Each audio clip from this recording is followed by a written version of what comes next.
রাধে, রাধে বন্ধুরা। আজকের ভিডিওতে বলব মেসেঞ্জারে চ্যাট হিস্ট্রির মধ্যে পিন সেট করেছিলেন কিন্তু এখন ওই পিন ভুলে গিয়েছেন। যার ফলে মেসেঞ্জার ওপেন করতে পারছেন না। এরকম সমস্যা দেখা দিচ্ছে। তো আজকে আমি বলব মেসেঞ্জারে চ্যাট হিস্ট্রি পিন কিভাবে জানবেন। তো আপনারাও যদি জানতে চান মেসেঞ্জারে চ্যাট হিস্ট্রি পিন কিভাবে জানতে হয়, তো সেটা জানতে গেলে আজকের ভিডিওটি একদম টেনে, টেনে না দেখে ১ম থেকে শেষ পর্যন্ত দেখতে থাকবেন। তো ভিডিওটি শুরু করে নেওয়ার আগে অবশ্যই লাইক করবেন। এই চ্যানেলে যদি নতুন হয়ে থাকেন তাহলে চ্যানেলটিকে সাবস্ক্রাইব করে বেল আইকনের ঘন্টাটাকে অল করে দিবেন। তো চলুন তাহলে আজকের ভিডিওটা শুরু করা যাক। তো এর জন্য প্রথমত আপনাদেরকে কি করতে হবে, মেসেঞ্জার অ্যাপ্লিকেশনটাকে ওপেন করতে হবে। ওপেন করে নেওয়ার পরে আপনার কাছে এরকম একটা ইন্টারফেস লোডিং হয়ে চলে আসবে। চলে আসার পরে আপনাদেরকে কি করতে হবে, মোর অপশনে এখানে নিচের দিকে টাচ করতে হবে।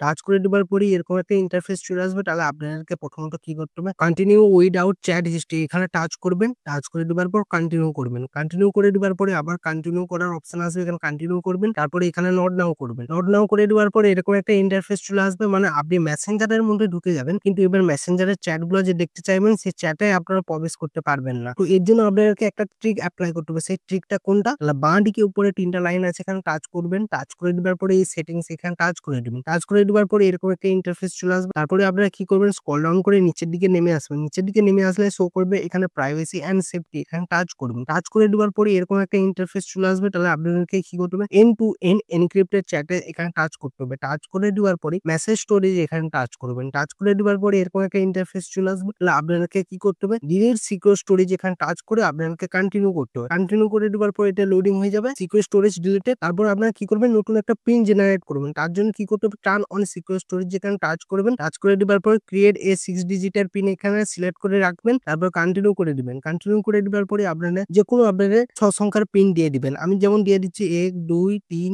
৪ ৫ ৬, এই পিনটা দিয়ে দিচ্ছি। আবারও পিনটা দিয়ে দিচ্ছি ১ ২ ৩ ৪ ৫ ৬ দিয়ে দিলাম। দিয়ে দেওয়ার পরে লোডিং হলো। লোডিং হওয়ার পরেই দেখতে পাবেন আপনার কাছে এরকম একটা ইন্টারফেস চলে আসবে। তাহলে এই পিনটাকে রিসেট করার অপশনটা চলে এসেছে, মানে এই যে নতুন পিনটা ক্রিয়েট হলো এই পিনটা আপনারা চেঞ্জও করে পরিবর্তনও করে নিতে পারবেন। তো এটাই আজকের ভিডিও ছিল। তো আজকের ভিডিওটি কেমন লেগেছে অবশ্যই কমেন্ট করে জানাবেন। ভিডিওটা একটা লাইক করবেন। এরকম যদি আরো ভিডিও পেতে চান তাহলে চ্যানেলটিকে সাবস্ক্রাইব করে বেল আইকনের ঘন্টাটাকে অল করে দিবেন। তাতে কি হবে, নতুন ভিডিও নোটিফিকেশন পেয়ে যাবেন। ভালো থাকবেন, সুস্থ থাকবেন। দেখা হচ্ছে নতুন ভিডিওতে। রাধে রাধে।